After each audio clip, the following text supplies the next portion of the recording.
And we are at the Montage Music Hall with the great bassist Ben Allison. Ben, welcome back to Rochester. Thank you, Derrick. Nice to be back. Yeah. Always fun. And your most recent release, I really, really enjoyed it. It's awesome. Just taking it from a David Bowie quote from the song Space Oddity, and you created a whole album with that. And not using the song Space Oddity. Well, truth be told, the title came at the very, very end. Oh, really? Oh, yeah. I mean, the album is about.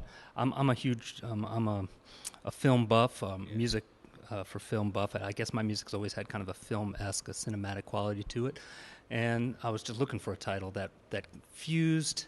You know, for me, like the film music when I was coming up, I'm of the TV generation, like the golden age of television theme music. So, 60s, 70s.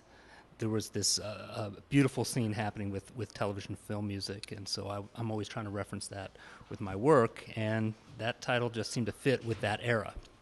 There were a lot of films being made at that time that started incorporating electronic instruments, and the guitars on the record really give that quality to the sound, to the texture, so that's what I was going for. We're speaking with Ben Allison. The name of his most recent album is called Stars Look Very Different Today, and with that music, and we were talking about the cinematic quality of your music, and somebody called one day saying you sound kind of like Elmer Bernstein, and that kind of feel for it. But that's not really your goal. It's just that's how you hear it in your head, and it comes out. Yeah, I mean, it's not. I don't set out to do it. It just comes out. I mean, honestly, when I sit down, a lot of the music that comes into my head is built on my experiences, everything I've heard, and more importantly, the musicians I play with. So here today I'm playing with Jeremy Pelt. His whole vibe, his sound, his approach to music is so personal and original, and so it's possible that may seep into, the things that he's bringing to it. So we live in a very fertile time in terms of having access to lots of different kinds of music. Musicians are hearing so many different styles, and the beauty of jazz, in my opinion, is that it's an evolutionary art form. So it's always changing. Jazz musicians are always pulling from every influence that they can think of and making it, pulling it into their sound and making it personal. So that's what I try to do. We're speaking with Ben Allison here on Jazz 90.1.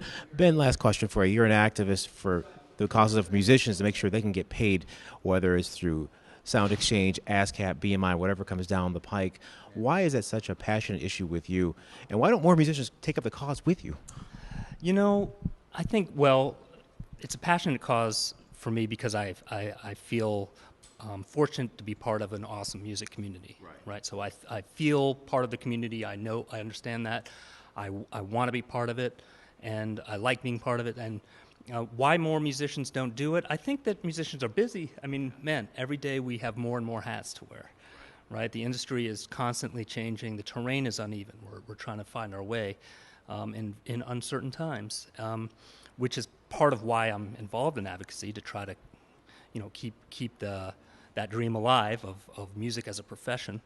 But also, it's tricky for musicians to find the time. So part of what I'm involved with, I'm the advocacy chairperson and vice president of the Recording Academy in New York. And so one of the things we try to do is tackle some of these issues that are related to music performing rights, music rights and sustaining the industry, kind of trying to make sure as everything is changing and music is devalued that there is kind of this renewed attempt to sustain it and so you guys can eat. Yeah, honestly, so we can eat. I mean, we can get into it. I know this is a short interview, but a lot of people, non-musicians, most of the musicians, 99.9% of the musicians that I know are extremely hardworking, 80-hour-a-week forceful people who are just dedicated to their craft and work their posteriors off, honestly, in this world. So they have solid jobs, but it's sometimes there's a disconnect because from the audience's perspective, for one, they see celebrities coming out of limos and they assume everybody's rich. The vast majority of musicians are workaday people. So that's the first thing. And the second thing is that there's a disconnect with how people perceive music. And with kind of the digital revolution and everything that's happened, music has really been devalued. And it's very easy for people to stream music essentially for free. And, that's been a challenge for us. It's funny, the people who are filming this interview right now, they're a generation that never really thought of music as something to pay for it. It's public domain. So again, we're the last generation to really think that this is something I can enjoy this, but I also should pay for this. So it's kind of an interesting dynamic that we're looking at in 2015. Yeah, and it's not the fault of the consumer, honestly. I mean, the consumer, they just love music, right, which they should. I love music. I love to consume music. I love to listen to it. And it's not the fault of the artist, because we're spending our time making this stuff. Somewhere along the line, there's been a disconnect. And if we had more time, I'd talk to you about it. But essentially, most people get their music from companies that don't sell music anymore. YouTube, Spotify, these are companies that don't sell music. So I don't know if I'm allowed to say that on the radio, but that's okay. I just did.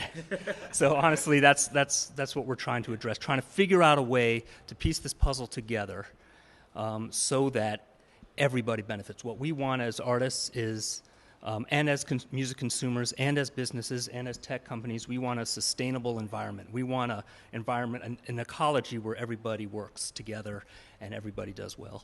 Ben, to learn more about your causes, what you're doing, and your music, where can they go? Well, you can go to benallison.com, and my blog, I write about it, benallison.com, the B log. And of course, check out the Recording Academy. We've got great advocacy stuff, and we encourage everybody to check that out and find out what's happening and how they can get involved. Thank you, Ben. Thank you very much.